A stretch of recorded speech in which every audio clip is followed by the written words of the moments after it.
दोस्तों, स्वागत है आपका द स्कॉलर अकेडमी में। आज हम स्टार्ट करते हैं आधुनिक भारत का इतिहास, जिसमें सबसे पहला चैप्टर है यूरोपीय कंपनियों का आगमन। आपके सामने सबसे पहला प्रश्न है। ये वही प्रश्न है जो हर कॉम्पिटिटिव एग्ज़ाम में ज़्यादातर पूछे जाते हैं। मैंने सारे प्रमुख प्रश्न निकाल कर छाँट कर आपको काफ़ी सारे बैक पेपर से निकाल कर आपके सामने मैं प्रस्तुत कर रहा हूँ। तो पहला प्रश्न है, वास्को डी गामा भारत कब आया था? इसका सही आंसर है सी, 1498 में। बढ़ते हैं दूसरे प्रश्न की ओर। निम्नलिखित में से किसने वास्को डी गामा का कालीकट में स्वागत किया था? पहला ऑप्शन है Gaspar Correia, option B Albuquerque, option C Zamorin, option D Don Almeida. इसका सही आंसर है ऑप्शन सी जमोरिन। बढ़ते हैं तीसरे प्रश्न की ओर। भारत में पुर्तगाली शक्ति का वास्तविक संस्थापक कौन था? Option A Vasco da Gama, option B Albuquerque, option C Bartholomew Dias, option D George Oxenden. इसका सही आंसर है अल्बुकर्क। बढ़ते हैं अगले प्रश्न की ओर। मध्यकाल में सर्वप्रथम भारत से व्यापार संबंध स्थापित करने वाले थे? Option A Dutch, option B अंग्रेज, ऑप्शन सी फ्रांसीसी, ऑप्शन डी पुर्तगाली। तो इसका सही आंसर है ऑप्शन डी पुर्तगाली। चलते हैं अगले प्रश्न की ओर। किन यूरोपियों ने भारत में प्रथम समुद्रिक व्यापारिक केंद्र स्थापित किए? ऑप्शन ए अंग्रेज, ऑप्शन बी फ्रांसीसी, ऑप्शन सी पुर्तगाली, ऑप्शन डी डच। तो इसका सही आंसर है ऑप्शन सी पुर्तगाली। अगले प्रश्न की ओर बढ़ते हुए, हुगली को बंगाल की खाड़ी में समुद्री लूटपाट के लिए किसने अड्डा बनाया था?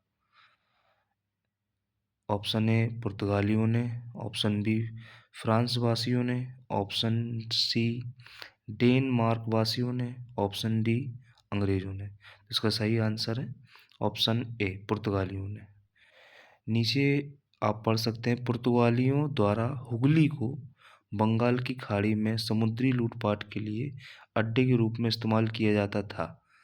1632 ईसा में मुगल बादशाह शाहजहां ने हुगली में पुर्तगाली बस्तियों को पूरी तरह नष्ट कर दिया और 1000 से अधिक पुर्तगाली निवासियों को बंदी बना लिया। चलिए बढ़ते हैं अगले प्रश्न की ओर।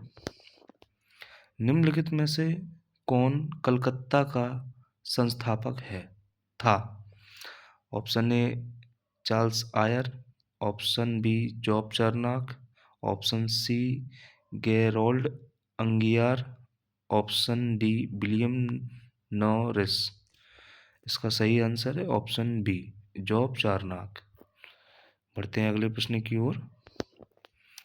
किस मुगल सम्राट के काल में इंग्लिश ईस्ट इंडिया कंपनी ने भारत में सर्वप्रथम कारखाना स्थापित किया? Option A Akbar, option B Jahangir, option C Shahjahan, option D Aurangzeb. सबसे नीचे इसमें पढ़ सकते हैं, जहांगीर के शासनकाल में इंग्लिश ईस्ट इंडिया कंपनी ने सर्वप्रथम 1611 में मसूलीपट्टनम में एक अस्थायी कारखाना स्थापित किया था। वर्ष 1613 में सूरत में स्थापित कारखाना अंग्रेजों का प्रथम स्थायी कारखाना था। बढ़ते हैं अगले प्रश्न की ओर। भारत में 1613 ईसा में अंग्रेजों ने अपनी पहली फैक्ट्री कहाँ स्थापित की थी?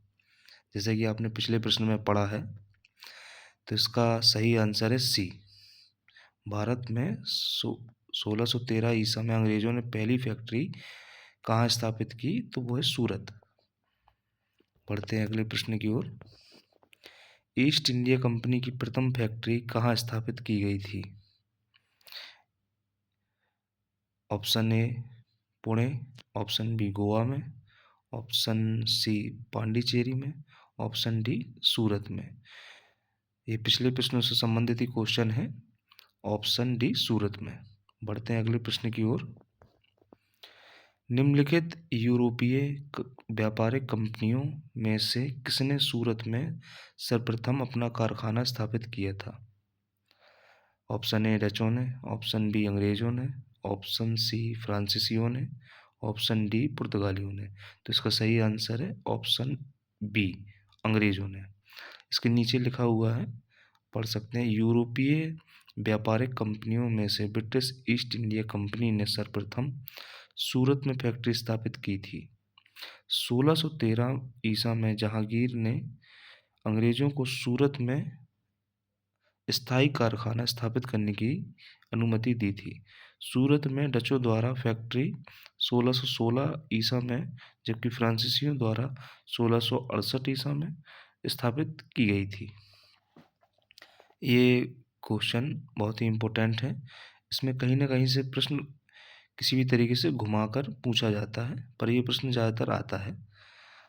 और बढ़ते हैं अगले प्रश्न की ओर।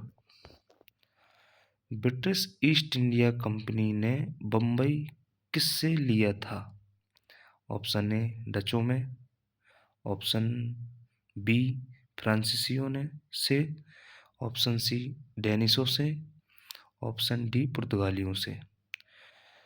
तो नीचे लिखा है इसमें 1661 ईसा में इंग्लैंड के सम्राट चार्ल्स द्वितीय का विवाह पुर्तगाल की राजकुमारी कैथरीन से होने पर चार्ल्स को बम्बई उपहार के रूप में प्राप्त हुआ था, जिसे उन्होंने 1668 ईसा में 100 पौंड वार्षिक किराए पर ब्रिटिश ईस्ट इंडिया कंपनी को दे दिया था। बढ़ते हैं अगले प्रश्न की ओर। ईस्ट इंडिया कंपनी के किस अंग्रेज गवर्नर को औरंगजेब द्वारा भारत से निष्कासित किया गया? Option A Aungier, option B Sir John Child, option C Sir John Gayer, option D Sir Nicholas Bate. तो इसका सही आंसर है option B Sir John Child. Sir John Child को औरंगजेब द्वारा भारत से निष्कासित कर दिया गया था। ये अंग्रेज के गवर्नर थे, ईस्ट इंडिया कंपनी के गवर्नर थे। बढ़ते हैं अगले प्रश्न की ओर। निम्नलिखित में से प्रथम कर्नाटक युद्ध का कौन सा तत्कालिक कारण था? ऑप्शन ए अंग्रेजों और फ्रांसीसियों के बीच प्रतिद्वंदिता, ऑप्शन बी ऑस्ट्रिया की राजगद्दी की जंग, ऑप्शन सी कर्नाटक की राजगद्दी का मसला, ऑप्शन डी अंग्रेजों द्वारा फ्रांसीसी जहाज़ों का अधिग्रहण। तो इसका सही आंसर है ऑप्शन डी अंग्रेजों द्वारा फ्रांसीसी जहाज़ों का अधिग्रहण। यही प्रथम कर्नाटक युद्ध का तात्कालिक कारण था। बढ़ते हैं अगले प्रश्न की ओर। कर्नाटक युद्ध किन किन के मध्य लड़ा गया था? तो आपके पास ऑप्शन है। ऑप्शन ए अंग्रेज व फ्रांसीसियों के बीच, ऑप्शन बी अंग्रेज व डचों के बीच, ऑप्शन सी अंग्रेज व मराठे, ऑप्शन डी हैदर अली व मराठों के बीच। तो इसका सही आंसर है ऑप्शन ए अंग्रेज व फ्रांसीसियों के बीच कर्नाटक युद्ध लड़ा गया था। बढ़ते हैं अगले प्रश्न की ओर। ये आपके सामने जो सूची दी गई है ये बहुत ही इम्पोर्टेंट है, कर्नाटक के युद्ध है। ये प्रथम कर्नाटक युद्ध एक्स-ला चैपल की संधि से अंत हुआ था, और तृतीय कर्नाटक युद्ध जब हुआ था तो पेरिस की संधि से इसका अंत हुआ था। और द्वितीय कर्नाटक युद्ध ये अनिर्णायक युद्ध रहा। प्रथम मैसूर युद्ध जो है वो ब्रिटिश की हार रही। इसको आप, ये इम्पोर्टेंट है। बढ़ते हैं अगले प्रश्न की ओर।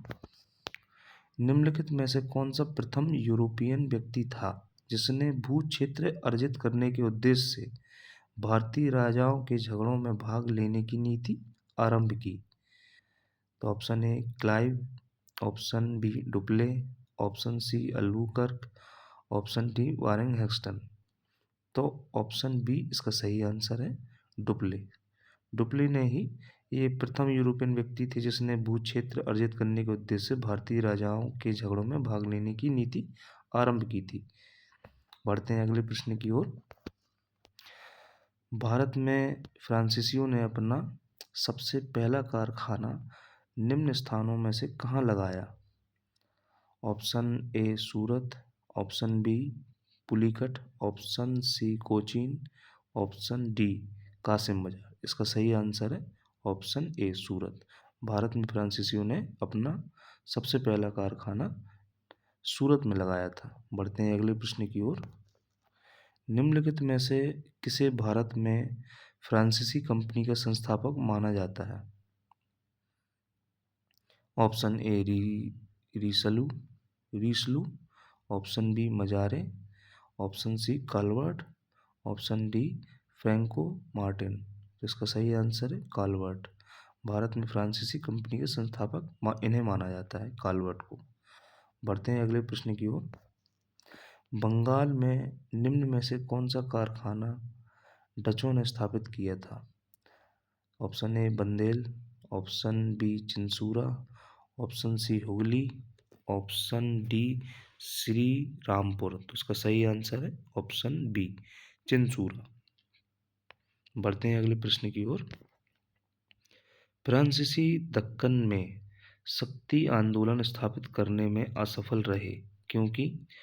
ऑप्शन ए आपके पास डुप्ले सक्षम सेनापति नहीं था। ऑप्शन बी अंग्रेजों की फौज शक्तिशाली थी। ऑप्शन सी भारतीय लोग फ्रांसीसियों को पसंद नहीं करते थे। ऑप्शन डी पांडिचेरी सामरिक केंद्र था। तो इसका सही आंसर है ऑप्शन बी अंग्रेजों की फौज शक्तिशाली थी। बढ़ते हैं अगले प्रश्न की ओर। निम्न यूरोपीय शक्तियों ने भारतीय व्यापार में समय समय पर प्रवेश किया। तो इसका क्रम आपको बताना है। आपके सामने ऑप्शन दिए गए हैं। इसका सही आंसर जो है वो है बी। सबसे पहले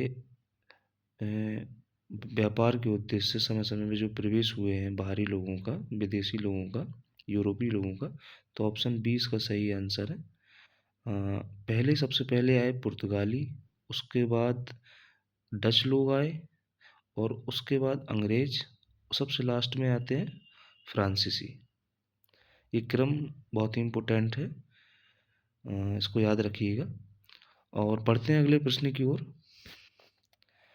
अंग्रेजी शासनकाल में भारत का कौन सा क्षेत्र अफीम उत्पादन हेतु प्रसिद्ध था? Option A Bihar, option B दक्षिणी Bharat, option C Gujarat, option D Assam. तो इसका सही आंसर है ऑप्शन ए बिहार। अंग्रेजी शासनकाल में भारत का बिहार क्षेत्र अफीम उत्पादन हेतु प्रसिद्ध था। बढ़ते हैं अगले प्रश्न की ओर। निम्नलिखित यूरोपियों में से कौन सा एक स्वतंत्रता पूर्व भारत में व्यापारी के रूप में सबसे अंत में आए? तो option A Dutch, option B English, option C फ्रांसीसी, ऑप्शन डी पुर्तगाली। इसका सही आंसर है ऑप्शन सी फ्रांसीसी।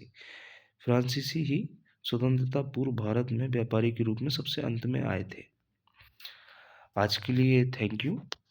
और ये जो मैंने आज आप लोगों को जो भी ऑप्शनल प्रश्न आपको पढ़ाए हैं, ये यूरोपीय कंपनी का आगमन के मोस्ट इम्पोर्टेंट प्रश्न है। आगे भी मैं आपको जो भी इसके बाद चैप्टर होगा वो मैं आपको क्रमशः आपको हर एक चैप्टर के जो भी प्रमुख प्रश्न हैं जो कि हर कॉम्पिटिटिव एग्ज़ाम में आपको मिलते हैं, तो वो सभी आपके सामने प्रस्तुत करूँगा। और अपना अगला चैप्टर रहेगा ईस्ट इंडिया कंपनी और बंगाल के नवाब के संबंध में। इसके जो भी इम्पोर्टेंट महत्वपूर्ण प्रश्न होंगे आपके सामने प्रस्तुत किए जाएंगे। Thank you.